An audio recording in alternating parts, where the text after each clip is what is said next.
When I played and reviewed the first Shining Force game, I said that I had a good time with it despite its flaws. So I was sure that I'm going to play the second game in the series, as I love tactical RPGs, and I heard that a lot has been improved in the second game. As a sequel to the iconic original, this game promised bigger battles, a larger world to explore, and an even deeper story. On paper, it seemed like everything a fan of tactical RPGs could ask for. But as much as I loved the colorful graphics, the cool combat and fun characters, something held me back from enjoying it as much as the first game. Imagine having to fight the same battles again just because you wanted to save your progress. Or struggling to navigate without a map and a clear hint where you're supposed to go next, only to end up frustrated. These are just a few of the quirks that put a dark cloud above my experience with this classic game. So, the question of this video is Shining Force 2 a masterpiece that everyone should play, or does the negatives outweigh the positive aspects? Let's explore this gem from Sega's golden era. Welcome retro gaming fans, I'm Mr. Zosta. Here on my channel we bring back the magic of the golden age of gaming. Shining Force 2 was released in October 1993 for the Sega Genesis, developed by Camelot Software Planning, which at the time operated under the name Sonic Software Planning. It was published by Sega as part of their Shining series, a franchise that spanned genres including dungeon crawlers, action RPGs, and of course, tactical RPGs. The game was a direct follow-up to Shining Force: The Legacy of Great Intention, which had set a high standard with its mix of tactical battles and RPG exploration. What I noticed while I was playing Shining Force 2 is that it introduced a much larger world to explore, allowing players to freely roam between battles. I have to say that this has frustrated me, I elaborate on this later, so this free roam added an element of open exploration, not common in tactical RPGs at that time. However, in normal RPGs it was a common thing. The story, while not directly connected to the first game, followed the same epic fantasy themes, featuring a young hero rising to stop an ancient evil. We've seen this many times, but it is fun, and I think it suits perfectly to the child that is still living in us. It also improved on some gameplay mechanics, offering more unique classes, larger maps, and a deeper narrative experience. Despite these advancements, Shining Force wasn't immediately recognized as a huge commercial success. However, over time it gained a loyal fanbase and is now considered one of the greatest tactical RPGs of the 16-bit era.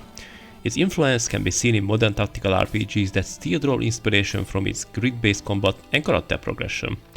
Even though the game innovated in many ways, it didn't escape criticism. The very freedom that made exploration exciting also made it easy for players to get lost, and some of its mechanics, like recurring battles, frustrated those looking for a smoother experience. Yes, including me. The first game did not frustrate me, but the second one did. Shining Force is a classic tactical RPG where you have to plan and move your units on a grid-based map, attack and eliminate your enemies with powerful spells, devastating hits, while you gather experience points, level up and buy better gear to be even more powerful. You have fighters, mages, archers, paladins, werewolves, birdmen, you name it. I just can't enough of this experience. It is basically the same in every tactical RPG, but that is why we love them, isn't it? Which one is your favorite game, by the way? Let me know, maybe I have not played it yet. I found the story of Shining Force 2 a bit better than in the first game. What I enjoyed is that you jump into the story straight away. There is a very short build up, I love this. There is no bullshit, no flower picking quest, this is a tactical RPG, I want to fight straight away. Shining Force delivers on this very quickly. After we find out that a red thief steals 2 javelins from a shrine and causing some serious issues, and the shit hits the fan, it is our duty to restore this order. The story sounds generic in a way, it is an enjoyable one. You're always curious what is going to happen next and how the story will continue.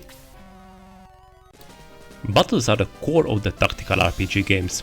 There is not much has been changed since the first game, which is a shame, as there were a few things which could be improved. Basically, the same things that I mentioned in my first Shining Force game review are still exist here. There is no turn order list, so you don't know which character will come next, so you cannot plan ahead. Also, there is no prey indicator which will show how much damage you will cause with the attack or what are the chances of a successful hit. This is a very core experience, and I'm not saying that this is a bad thing. Sometimes it is good to play a stripped down version of a game where you have to focus on the basic things. We can even call it realistic. In real life you cannot predict your damage before you hit something or someone. After each kill, the character receives experience points and eventually level up, gaining additional health, defense and mana points. You cannot distribute these, the points will be allocated depending on the class. Once you reach level 20, you can promote your character to a better class, but there are arguments regarding when you should do that.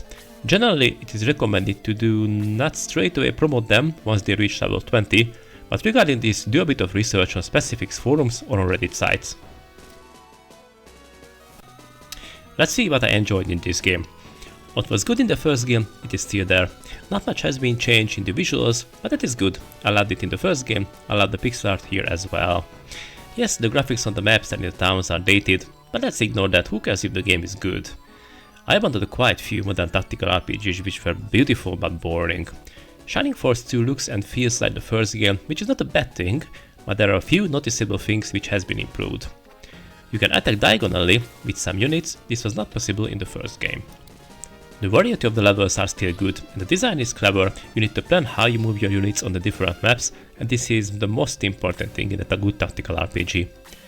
The weapon variety is improved since the first game, however I still would like to see a bit more weapons. Alright, let's talk about the nitty-gritty. To be honest, I expected a bit more changes in the second game technical wise. I mentioned earlier that there is no turn indicator. I can live with that, it was not a constant issue during my playthrough, but it would help a lot. There was no option to buy mana potions in the first game, and this is still an issue.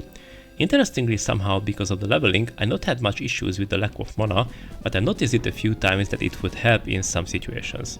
I find this strange in an RPG game. What do you think? One of my biggest issues with the game was that there were no clear direction where I was supposed to go next. Okay, a character told me that we should visit a shrine or a town next. Okay, but where is that? I know in the early RPGs this is a common thing, and personally I do not love this. At least tell me to go northeast. Okay, to be fair, you cannot really wander far and get lost, but I did not enjoy this. But my biggest issue, which frustrated the hell out of me, is that after a battle I could now go back to a town to revive my dead characters and restock. I had to do a battle again with the few soldiers that are left from the battle that I just finished. Why? To make the situation better, what I did is that I went back to a town after a battle to save, left the town, but the earlier battle has been triggered again. Why? Okay, I could grind in this way, but my leveling was fine. I needed to save to keep my units for the coming battles. This was definitely not an issue in the first game, but this frustrated the hell out of me in this one. I was very surprised to realize that I enjoyed the first game more than the second. If you check any must play list, Shining Force 2 is mentioned everywhere, but not the first one. So does it mean that it's a bad game? No, not at all, it is just different. While it doesn't surpass the charm of the first game in my eyes, Shining Force 2 is still a must play for fans of retro tactical RPGs, just be prepared for a few bumps along the way. I encourage you to give it a try, and if you haven't seen my review of the first Shining Force game, I'm going to put the link in the video description. And now I am asking you, have you played Shining Force 2? Did you enjoy it? Let me know in the comments.